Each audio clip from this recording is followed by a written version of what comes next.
A continuación, escucharemos la conferencia Capacidades Públicas para el Desarrollo, Liderazgo y Confianza, a cargo de la doctora Alicia Wiliner. La doctora Alicia Wiliner actualmente se desempeña como funcionaria del área de gestión local y regional del Instituto Latinoamericano y del Caribe, de Planificación Económica y Social, ILPES. Los temas de su especialidad están vinculados con el desarrollo social, análisis de redes sociales, planificación participativa y ciudadanía activa, liderazgos y gobernanza y planificación con enfoque de género. Ha sido profesora e investigadora en la Universidad Nacional del Litoral, Argentina, y las universidades Central, Católica y Arcis de Chile. Ha publicado diversos artículos académicos especializados sobre temas vinculados a la sociología de la educación, descentralización en educación, autonomía escolar, redes interorganizacionales, y a procesos de desarrollo territorial en América Latina, políticas e instituciones para el desarrollo local en América Latina, cohesión social e instituciones en América Latina, formación de ciudadanía activa y acción comunicativa crítica. Alicia Wiliner es licenciada en Historia Latinoamericana de la Universidad Nacional del Litoral, Argentina, magíster en Educación de la Pontificia Universidad Católica de Chile y doctora en el estudio de las sociedades latinoamericanas, ARCIS.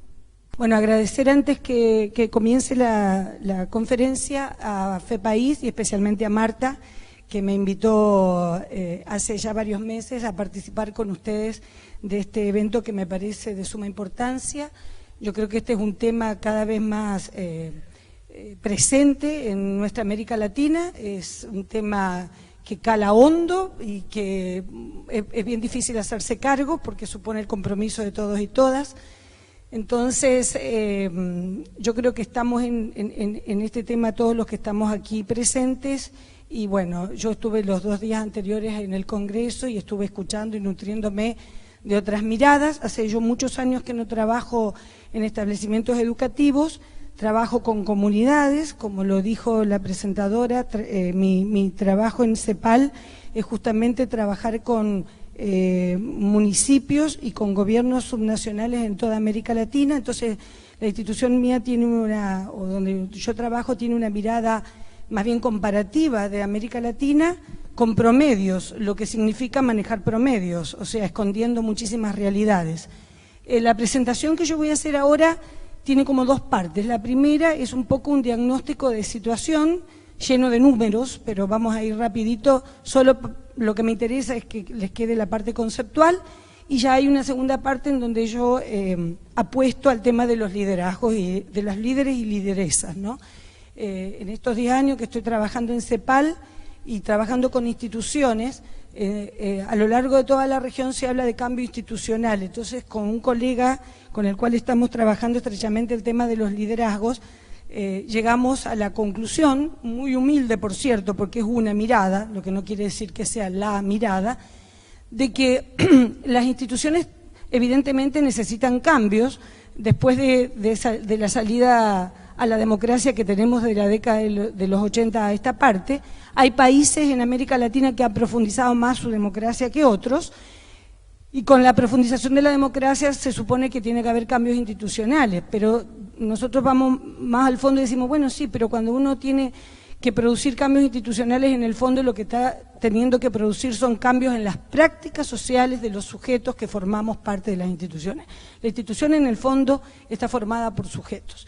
Y entonces en esa parada nosotros organizamos cursos de capacitación, sobre todo para funcionarios públicos en América Latina, donde tratamos de promover la idea de que necesitamos líderes y lideresas públicas o públicos para el desarrollo, en el entendido del público como público estatal y público no estatal. O sea, no solo los cambios tienen que venir obviamente desde la esfera gubernamental, sino, y en muchas oportunidades con más fuerza, desde la esfera no gubernamental. Entonces comenzamos con la presentación. ¿Ustedes la manejan desde allí? ¿Sí? Bien. Entonces, lo que les decía, yo titulé esta conferencia Liderazgo y Confianza para crear convivencia, un poco para hacer el link con el tema central de este congreso.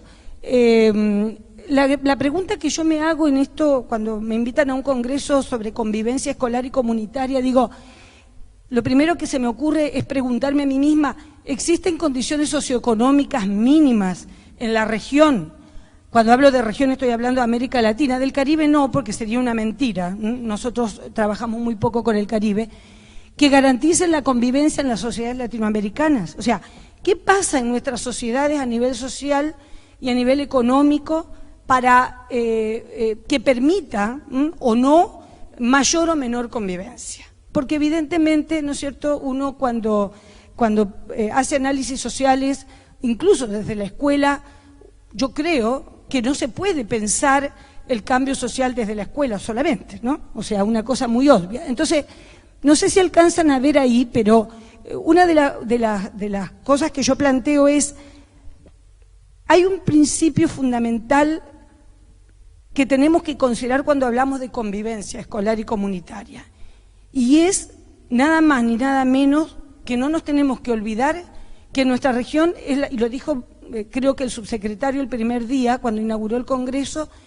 dijo, somos la región más desigual del mundo, y eso es así.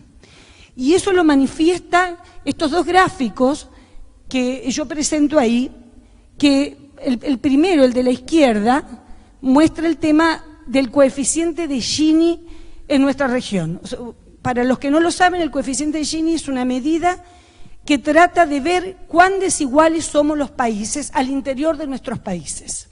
Y en ese coeficiente de Gini tenemos un rango que va de 0 a 1. Entonces, cuando uno está más cerca del 1, es un país más desigual. Cuando está más cerca de 0, es un país más igualitario.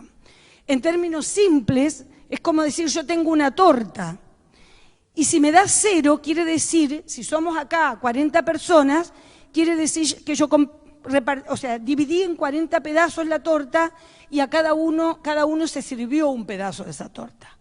Pero si yo la torta no la divido, y es un 1 solo entero, ninguno de nosotros, de los que estamos aquí, se va a poder servir la torta. Seguramente el más osado o la más osada, la más habilidosa o el más habilidoso, se va a llevar la torta entera.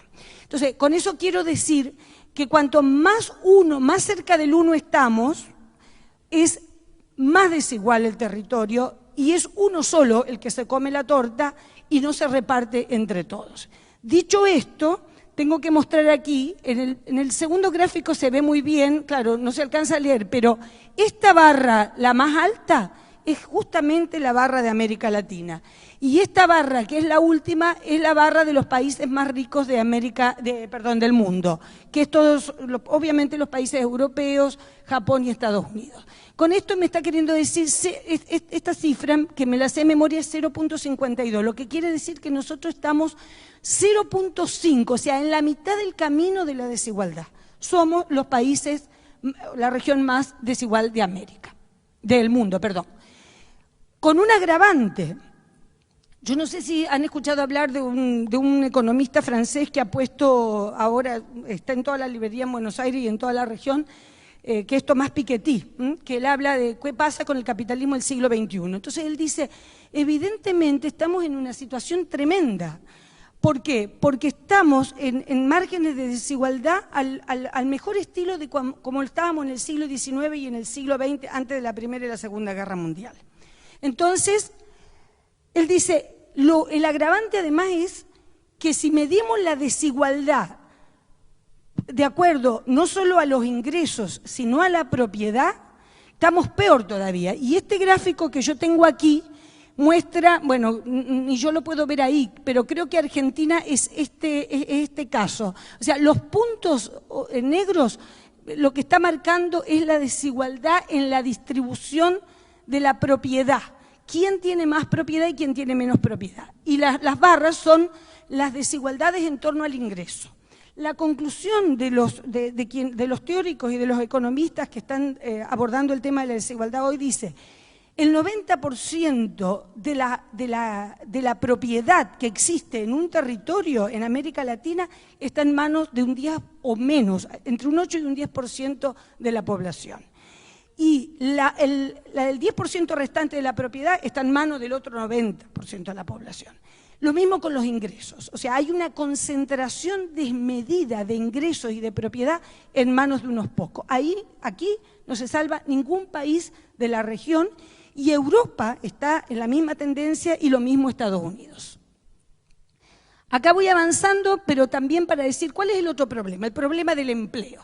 Voy a mostrar para apurarme este gráfico. Fíjense, la columna de la izquierda habla de la composición del Producto Bruto Interno de la región de América Latina. Y la columna de la derecha, creo que algo ven, habla de la composición del empleo. La barra celeste de la columna de la izquierda, lo que me está marcando es la producción del PIB, o sea, la riqueza del país la produce el estrato más alto del país o de la región, estoy hablando de América Latina, mientras que la mayor cantidad del empleo en esta barra la tiene, la mayor cantidad de empleo la tiene un sector que es el que produce menos riqueza. ¿Con esto qué quiero decir? Los que menos ganamos, los que tenemos una producción que no genera riqueza en la región, somos los que menos ganamos y somos la más cantidad de gente. O sea, el problema es que los que menos ganamos somos los menos productivos y los que aportamos menos riqueza a la región. Por lo tanto, los más valiosos para, de alguna manera, quienes deciden el destino de nuestros países y de la región, está concentrado en un grupito muy pequeño de población. La segmentación educacional es otro problema que marca la desigualdad y eso por intuición lo sabemos. Quien ha terminado la primaria está ganando unos $300 anuales promedio en la región, mientras que quien ha terminado la universitaria gana 4 y 5 veces más. O sea, evidentemente hay otro problema de desigualdad entre quienes llegan a la primaria y a veces ni la terminan y los que tienen la universitaria completo. Eso que parece tan obvio nos marca las grandes diferencias de ingresos que tenemos en la región. ¿Cuál es el otro problema? La vulnerabilidad en dos sectores de la población que los gobiernos, estoy hablando en general, en América Latina, muchas veces tienen relegados. Algunos países más, algunos menos, pero estos son dos focos muy importantes que recién se está teniendo en cuenta ahora en consideración por lo que significa el impacto de desconocer la realidad de las mujeres y la realidad de los jóvenes. En este gráfico, yo realmente... es el tema de los jóvenes y la terminación de la escuela secundaria, la escuela primaria y el nivel terciario. Uno mira 1992, 2000 y creo que es 2010. Fíjense que evidentemente la escuela primaria no es un problema en América Latina, estamos alrededor del 92% de la población ha terminado la escuela primaria. Fíjense cómo cae estrepitosamente el tema en la escuela secundaria y hay un crecimiento leve en el nivel terciario. Pero lo que está queriendo decir esto, que tenemos un analfabetismo funcional tremendo porque la gente termina la escuela primaria y el resto de los niveles podemos ingresar, pero el problema es terminar esos niveles en la calidad en la que terminamos y bueno, no hablemos de la inserción laboral. Voy a avanzar porque hay gráficos que evidentemente por la proyección no se ven, solo para mostrar que hay otro tema que nos atraviesa toda la región, el tema de la corrupción política, la aprobación que tenemos con los gobiernos y el tema de los movimientos ciudadanos. Si uno consulta el Latinbarómetro y ve el tema de la aprobación de los gobiernos en América Latina, estamos tenuemente, el promedio es el 46% de la población aprueba o no el gobierno de turno, con unos márgenes muy grandes, como países como República Dominicana, que tiene una aprobación más arriba del promedio, y países abajo de todo, no sé cuál es, pero por ejemplo Chile es un país que tiene una aprobación de menos del 19%, el menos del 19% de la población está aprobando el gobierno de turno. En este caso las mediciones del 2013, o sea, es de la administración anterior al gobierno de Bachelet. Ahora no estamos mucho mejor. Entonces, si uno mira... lamentablemente no se puede ver acá, pero lo pueden consultar después en la página de FEPAIS cuando quede colgado. Ustedes van viendo lo que pasa en Latinbarómetro, que es de donde saco la fuente, y uno ve que hay problemas serios, sobre todo en tres ámbitos. En América Latina no confiamos ni en los gobiernos, ni en los parlamentos ni en los partidos políticos. Pero sí confiamos muy fuertemente en la Iglesia, por ejemplo. Entonces, no sé si está bien o está mal, no es el tema de juzgar. No estamos confiando en quienes nos representan, sobre todo en el marco de un sistema de gobierno que tenemos en toda la región, que es un sistema, es una república democrática representativa. Todos nuestros gobiernos tienen democracia representativa. Y los ciudadanos no estamos confiando ni en los gobiernos de turno, ni en el Parlamento que nos está representando, ni en los partidos políticos que son de alguna manera o deberían ser los portavoces de la ciudadanía junto con los movimientos sociales en los ámbitos parlamentarios y en los gobiernos de turno. Entonces, ese tema, bueno, no me voy a perder tiempo esto del tema del interés por la política, ya van a ver que o sea, hay interés por la política, pero no por los políticos. Ahora acaba de salir un informe del PNUD, del Programa de Naciones Unidas para la Superación de la Pobreza, en donde hace un estudio sobre si nos interesa o no la política a los ciudadanos de América Latina. Y dice, sí, el 75% de los ciudadanos, con algunas variaciones, les interesa la política. De lo que están hartos es de los políticos. Y no hay país que no se salve de ese tema. El tema de la disposición a protestar, o sea, ¿usted está dispuesto a protestar? ¿Por qué temas y frente a quién? ¿No? Y entonces ahí tenemos, se los cuento como de memoria, por supuesto estoy dispuesto a protestar para tener mejor salud, para tener mejor educación, estoy dispuesto a protestar para proteger el nivel de vida de los niños, pero nada más.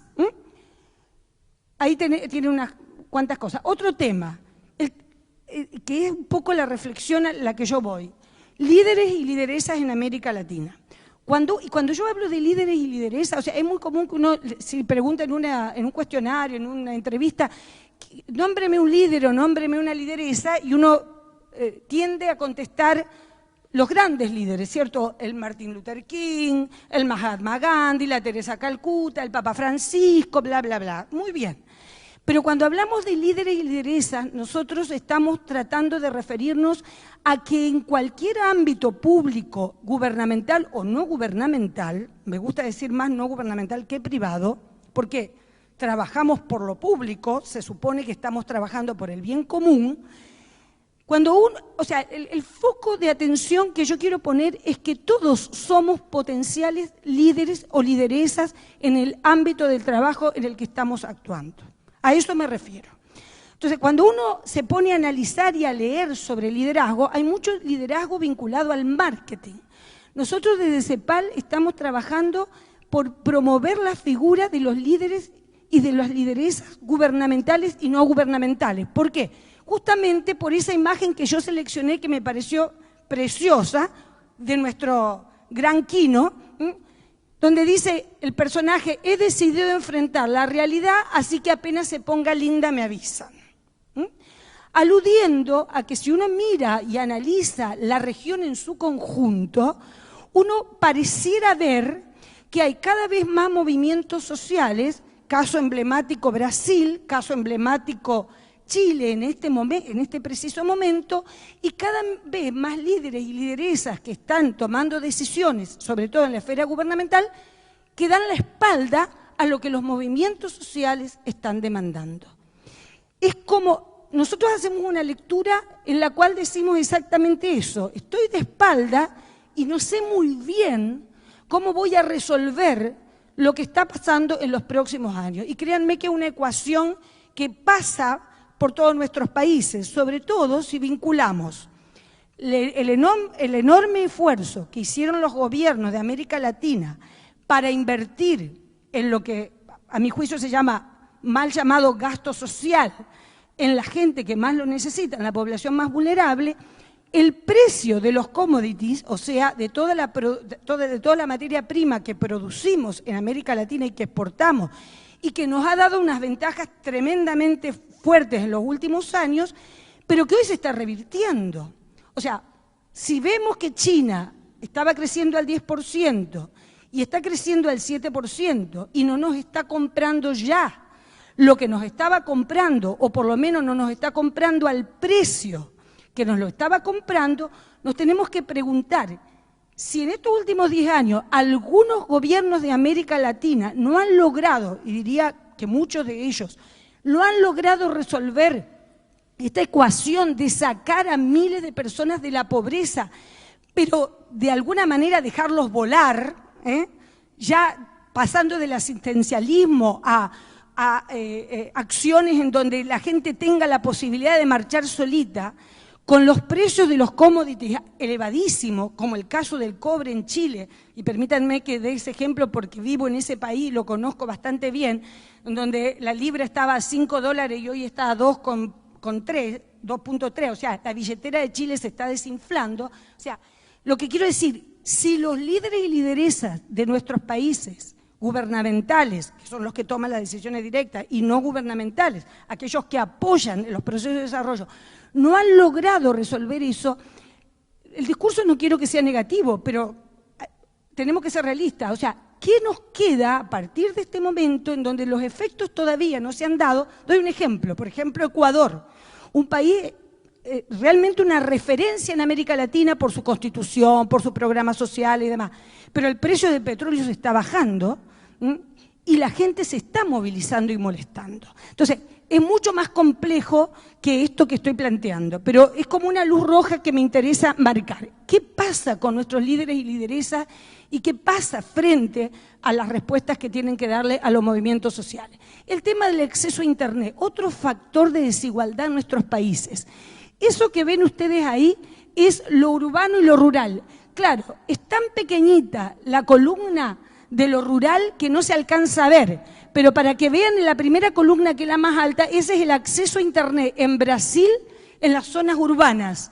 Y la zona rural está aquí, ahí llega.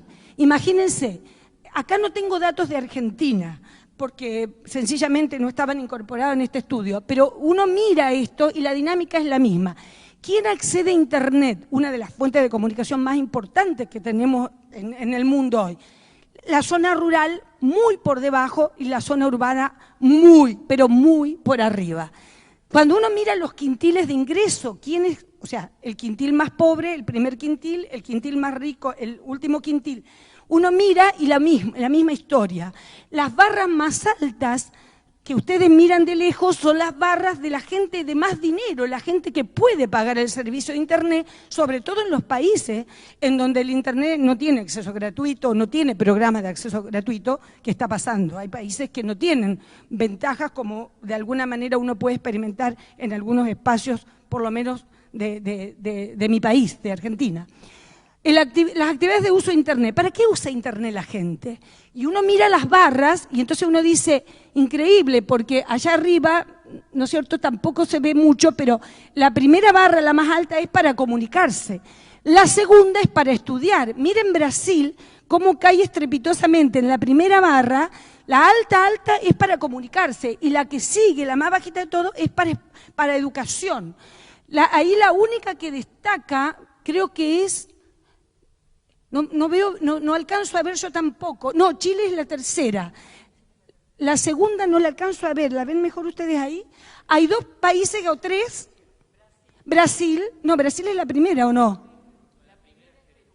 Entonces la segunda. Fíjense, Brasil tiene al mismo nivel de comunicación el tema de la educación. Esa es una preocupación que hoy tiene CEPAL. Tengamos banda ancha, tengamos Internet, pero ¿para qué preparamos a los niños? Esto se dijo en el Congreso hoy. Obviamente para comunicarnos, pero ¿cómo hacemos para que el niño utilice y para que los adultos utilicemos Internet como un instrumento de formación, de educación?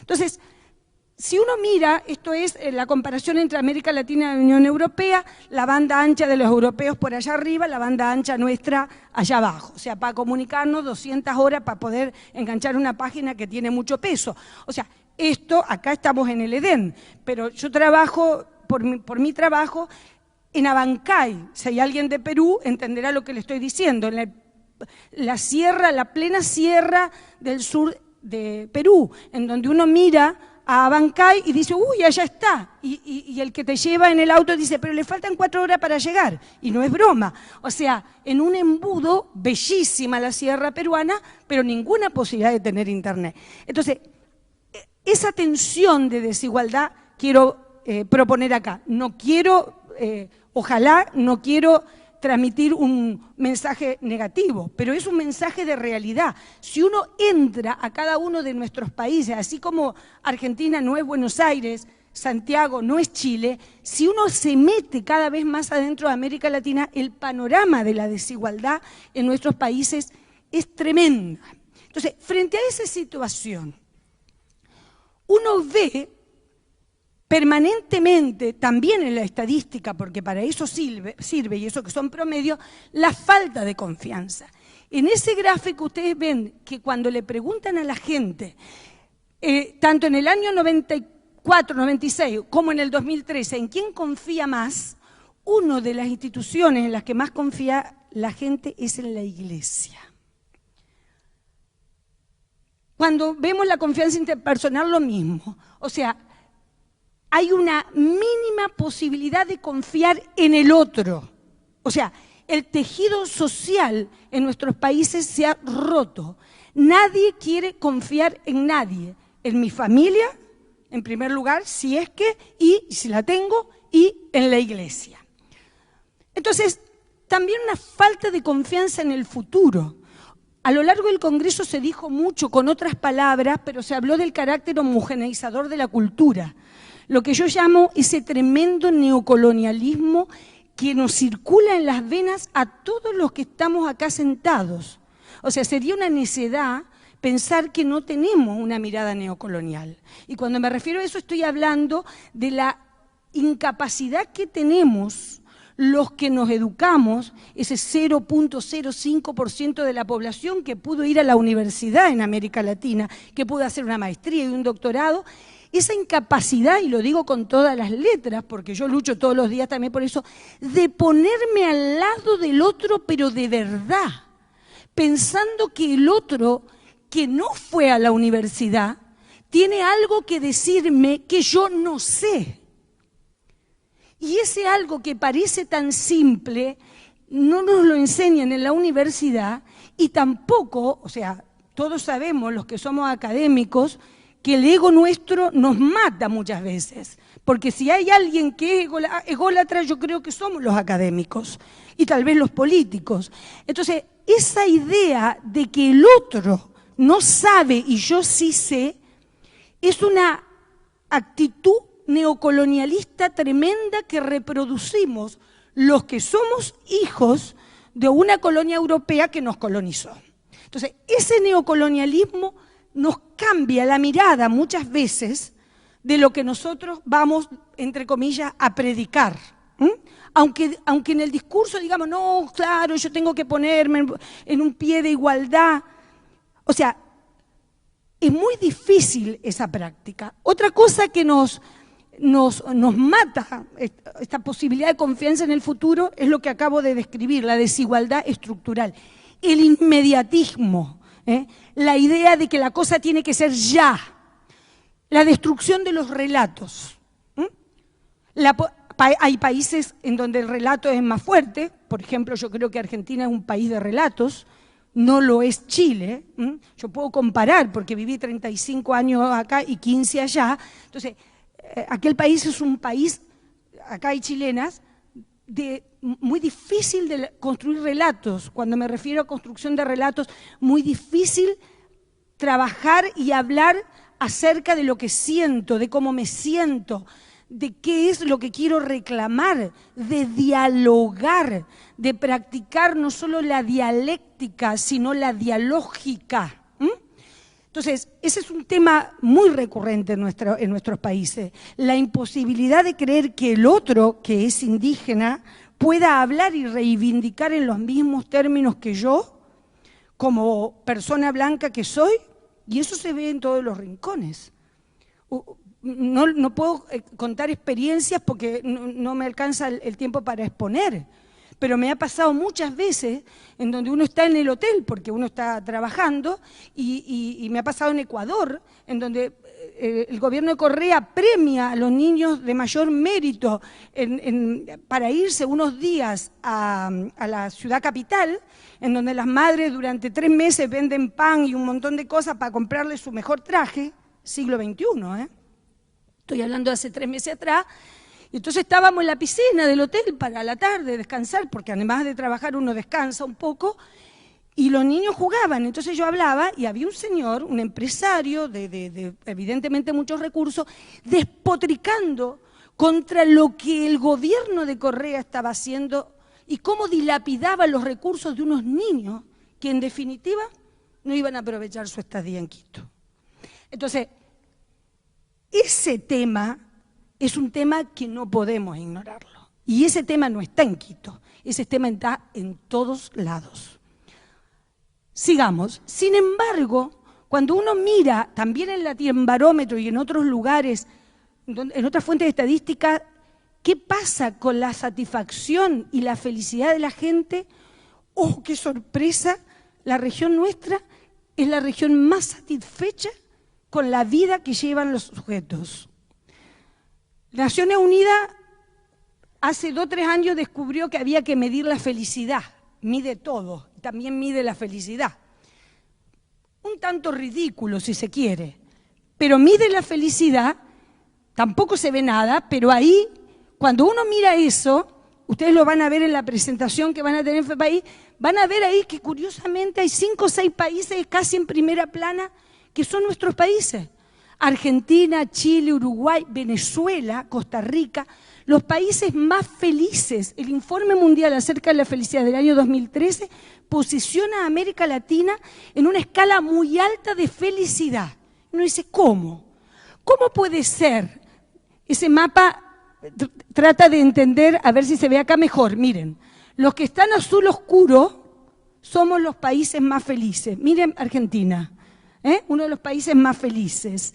Miren Brasil, uno de los países más felices. Entonces uno dice, qué cosa rara, ¿eh? Claro, son promedios, son encuestas, uno puede saber que hay muchos sesgos ahí.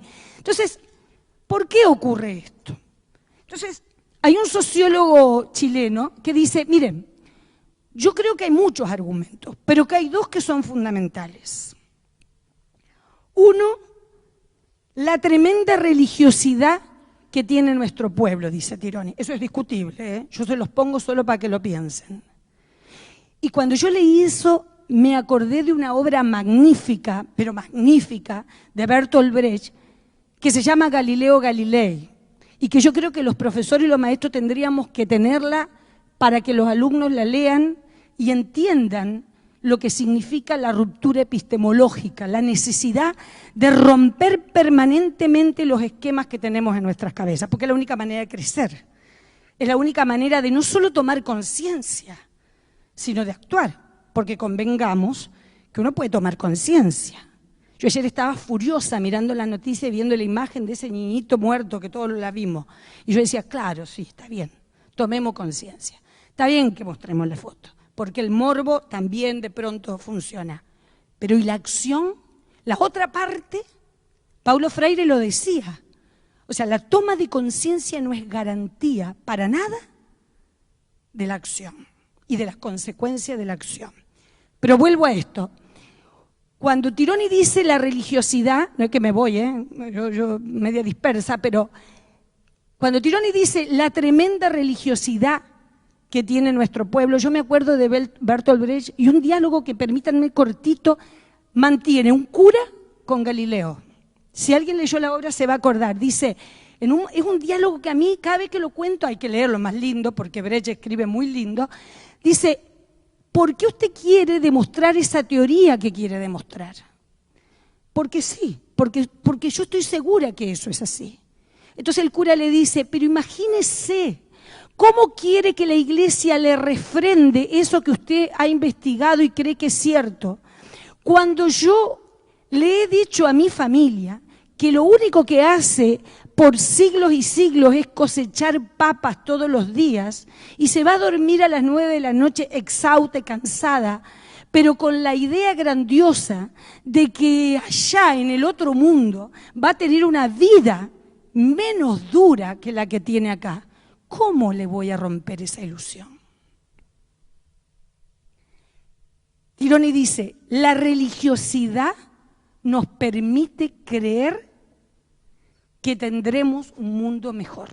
Podemos discutir y podemos decir Tironi está loco, pero sí quería mostrarles eso. Y el segundo argumento que Tironi plantea es el argumento del orgullo nacional, de cómo nuestra América Latina y sus países, que de alguna manera no nos ha permitido unirnos, probablemente por eso, tiene ese enorme orgullo de sentirse argentino, de sentirse peruano, colombiano, o sea, ese enorme orgullo del sentimiento nacional que no nos ha llevado, por lo menos, a tantas guerras como lo que pasó con las luchas identitarias en la Europa del Este. Entonces, uno puede decir que este tipo está loco, pero yo quería plantear eso un poco para que pensemos qué otros elementos nos pueden permitir entender que en estos rankings, que son rankings finalmente, pero en donde salgamos tan agraciados los latinoamericanos. Entonces, vuelvo y ahora entro a la segunda y última parte. ¿Qué nos hace falta, a mi juicio? Y le vuelvo a decir, a través del trabajo, de la experiencia de trabajar en territorios por América Latina, aunque esto sea un constructo teórico y demás, es la reflexión mía, la lectura, claro, pero es la reflexión mía de lo que uno va viendo y en lo que uno va creyendo que se puede cambiar. Si uno no creyera que algo puede cambiar, no estaría en esto, estaría vendiendo, qué sé yo, chicle en la calle. Mucho menos complicado, probablemente, en términos de reflexión. ¿Qué nos hace falta para fortalecer la convivencia? A mi juicio, consolidar estructuras que generen países inclusivos. O sea, urgente. Políticas públicas que fortalezcan el tejido social que los latinoamericanos hemos perdido. Y tercero, instalar el valor del conocimiento. Y yo en el apuro no subí acá un apunte que tenía, pero ¿por qué pongo esto, el de instalar el valor del conocimiento? No el de la información. La información es importante, pero el valor del conocimiento, de qué significa que yo pueda conocer y sobre todo con las armas, permítanmelo decir, que supone el Internet. En donde si yo hace 30 años no tenía plata para viajar, no conocía el Louvre, pero hoy me puedo meter a través de Internet, que no es lo mismo, no es lo mismo. Pero el conocimiento nos abre la cabeza y eso que parece tan de sentido común u obvio es fundamental.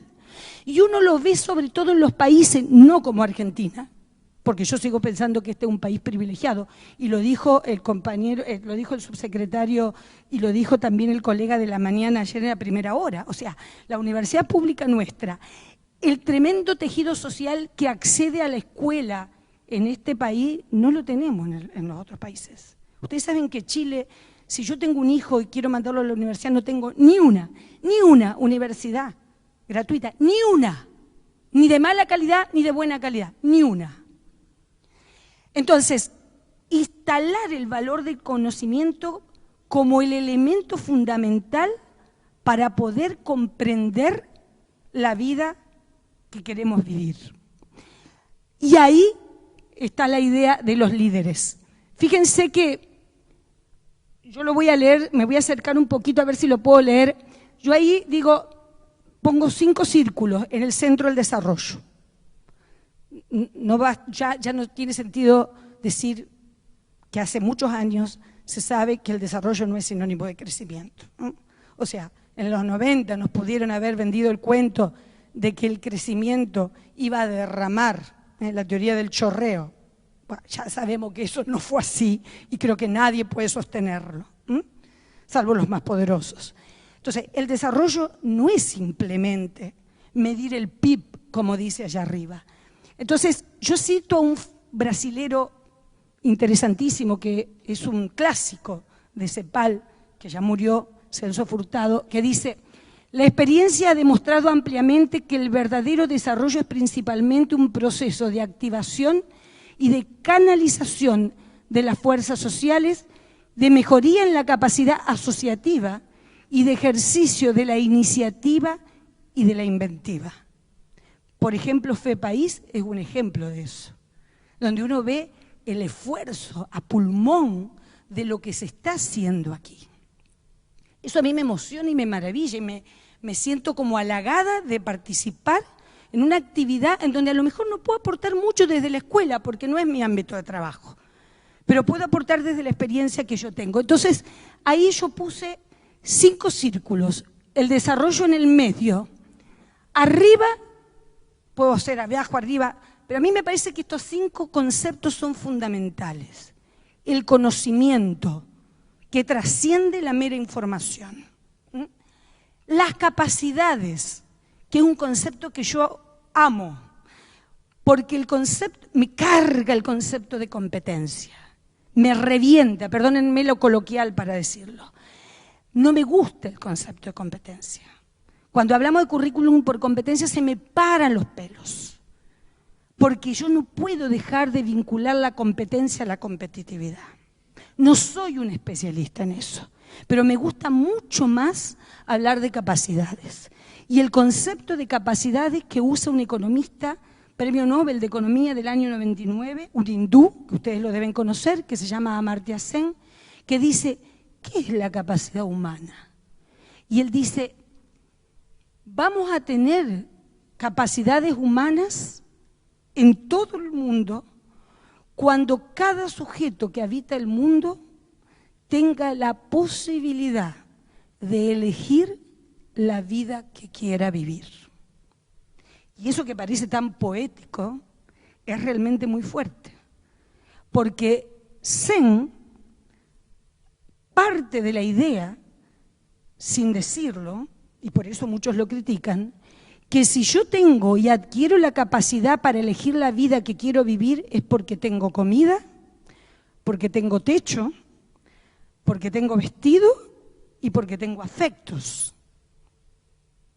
Entonces, esa tercera pata, además del conocimiento y la capacidad, la tercera pata es la confianza, la posibilidad de apostar a la idea de acercarme al otro o a la otra y reconocer al otro o a la otra como un sujeto diferente a mí.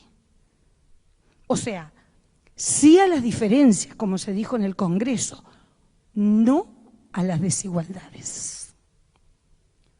O sea, no a las desigualdades. Cuando yo hablo de desigualdades, en algunos lugares me toca hablar ante cámaras de empresarios, de comercios, y se le paran los pelos. Pero es que no todos somos iguales. No, si yo no le digo a usted que gane lo mismo que el otro, lo que yo cuando hablo de igualdad que no lo digo yo, lo dice la CEPAL, La CEPAL tiene 3 documentos que para mí son fundamentales. Uno que se llama La Hora de la Igualdad, que si me lo quieren pedir por correo electrónico se los mando, como todos los documentos de la CEPAL, lleno de cifras, pero tiene muchos conceptos importantes. Tiene una trilogía que se llama la Trilogía de la Igualdad. Ha publicado en el 2010 lo que se llama La Hora de la Igualdad. En el 2012, El Cambio Estructural para la Igualdad. Y el tercer libro que lo publica en el 2014, Pactos por la Igualdad. La CEPAL apuesta hoy, ustedes saben que es un organismo intergubernamental, por lo tanto no puede pelearse con los países, porque lo sostienen los países. ¿Pero qué le ha dicho a los países? Hablemos de igualdad, no tengamos miedo de hablar de igualdad. Y cuando estamos hablando de igualdad, no estamos hablando que todo el mundo gane lo mismo, no tenga miedo, que no estamos atacando la propiedad privada. Estamos hablando del enfoque de derechos, estamos hablando del derecho a la salud, del derecho a la educación, del derecho a la vivienda, del derecho a tener afectos, etcétera, etcétera. Por eso yo pongo ahí la confianza y al final no podía dejar de poner el concepto de convivencia, que de eso se trata este congreso. Entonces, ¿pero quién mueve la rueda? Ya voy a ir terminando. Y miren qué casualidad, la publicación La Rueda, pero no, yo no lo sabía, Pero ¿quién mueve la rueda? Todos los que estamos sentados acá, más los otros y las otras. Si no, no estarían sentados acá.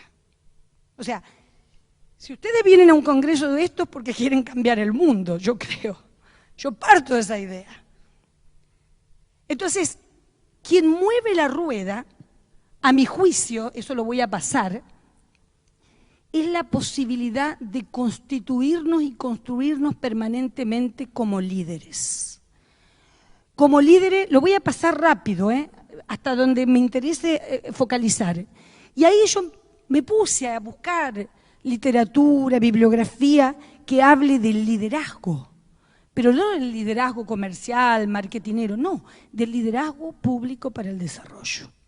Y entonces ahí encontré mucho sobre lo que es el poder llamado duro y el poder blando.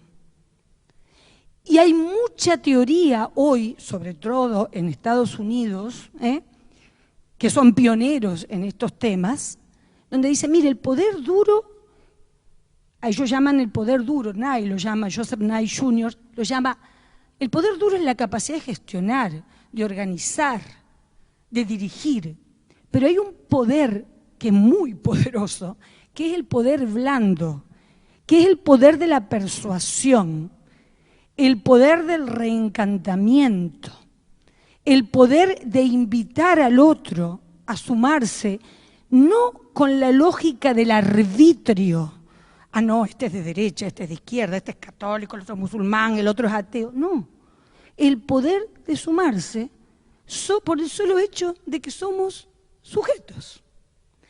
Entonces,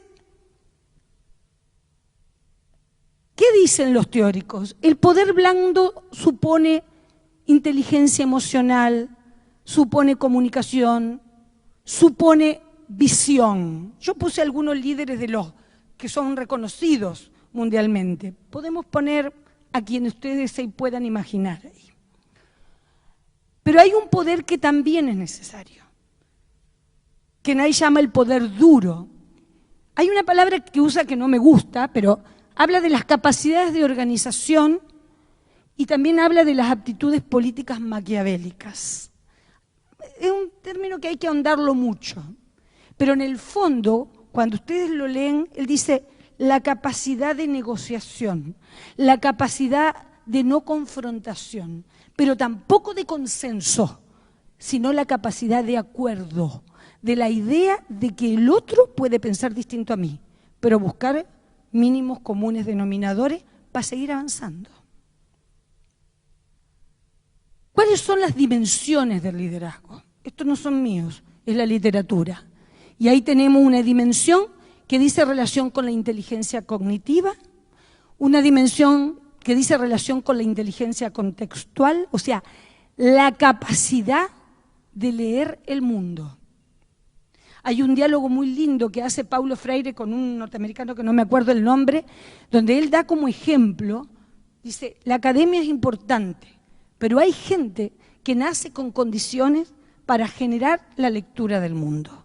Y da el ejemplo, 15 años atrás, de Lula. Él dice, un hombre que no tuvo la escuela secundaria, que no fue a la universidad, que fue sindicalista, sin embargo tuvo, dice Freire, una lectura del mundo apropiada de manera tal de poder sacar a 50 millones de brasileros de la pobreza, más allá de todo lo que conocemos hoy. Entonces, la inteligencia contextual, la lectura del mundo me permite ver entre lo que es posible y lo que es probable, entre el voluntarismo puro y la posibilidad de construir y de no bajar los brazos, porque la lucha es dura. La inteligencia existencial, o sea, la capacidad que yo tengo de construirme y reconstruirme permanentemente yo y con los otros en el mundo, el triángulo del que hablaba Freire, yo con el otro y en el mundo. La inteligencia emocional, la capacidad de la relación que tengo que tener, de la empatía. En Chile la gente está muy preocupada por generar en los niños la autoestima, pero es raro encontrar en los colegios que desarrollen programas de empatía. O sea, la autoestima, claro, está bien quererme yo misma, perfecto, pero pucha que es importante tener el ejercicio de poder ponerme en el lugar del otro. Y por último, la inteligencia ejecutiva. Entonces, ¿es un aprendizaje? ¿Ser un líder o ser una lideresa? Sí, es un aprendizaje. Para mí sí lo es. Para mí todos los que estamos aquí estamos aprendiendo, tal vez sin saberlo, a ser líderes y lideresas. Y sin tanto discurso como el que estoy usando yo, sino en la acción en la escuela, la acción mueve montañas. Cuando yo tengo un alumno o tengo una alumna que ve cómo actúo y que lucho todos los días por la consecuencia que supone pensar, decir y actuar de la misma manera, hay muchas cosas que pueden cambiar. Vimos un tramo de una película, El profesor, el primer día, que a mí me impactó. Cuando el profesor impertérrito le dijo, sos la única posibilidad que tenés de cambiar eso que sos es este ámbito. Entonces, finalmente, y ahora sí para cerrar, o sea, ser líder significa conocer. Yo tengo que conocer. Lo dijeron hoy, en estos días múltiples veces. Cuando a mí me forman en un instituto de formación docente para formar y acompañar a niños de clase media, no tengo las herramientas para ir a un lugar donde la gente no tiene que comer. Ni tampoco tengo la herramienta para ir a dar clase a un colegio de altos ingresos. O sea, ayer me reuní, permítame un paréntesis, con una prima mía que vive acá y trabaja en un colegio de altos ingresos. Y el relato que me hacía de las dificultades que tiene para transmitirle a los alumnos lo que enseña es el mismo relato que me hacen colegas mías, educadoras en Chile, que trabajan en sectores populares. En donde el niño dice, ¿para qué voy a aprender si mi tío es lanza? Ustedes saben lo que es un lanza en Chile, los que roban por la calle. Mi tío lanza en Madrid y gana más plata que acá. O acá, ¿para qué voy a estudiar si mi papá me tiene la vida garantizada? Más o menos caricaturescamente, pero así. Entonces, si la institución no me forma, pucha, tratémonos de autoformarnos cuando terminamos. O sea, el título nos titula, nada más. O sea, la habilitación es a lo largo de toda la vida. O sea, yo no dejo de aprender. Y eso lo tengo que tener acá grabado. Entonces, conocer en esa dimensión, pero también actuar, lo que les decía recién, y esencialmente ser. O sea, ir construyéndome permanentemente. Y creo, y con esto sí termino, que no nos podemos olvidar, porque el tema de discusión es liderazgos para el desarrollo. ¿Para qué?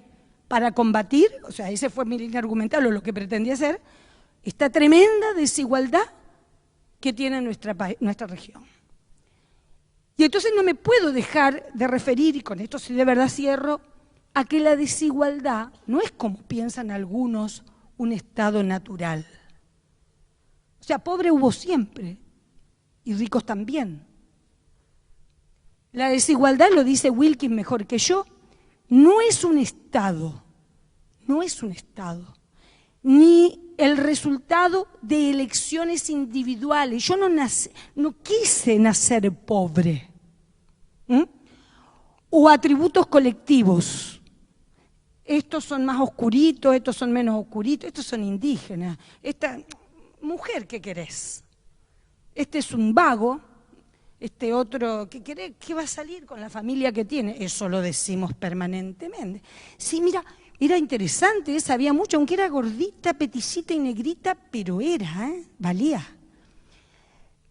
Sino la configuración de una red de relaciones, eso es la desigualdad, de interdependencia históricamente constituida, por lo tanto, lo que la historia construyó, la historia puede deconstruir por condiciones y procesos específicos que cada país, para ser rigurosos, debe analizar en propiedad de acuerdo a las dinámicas sociales y políticas de su país.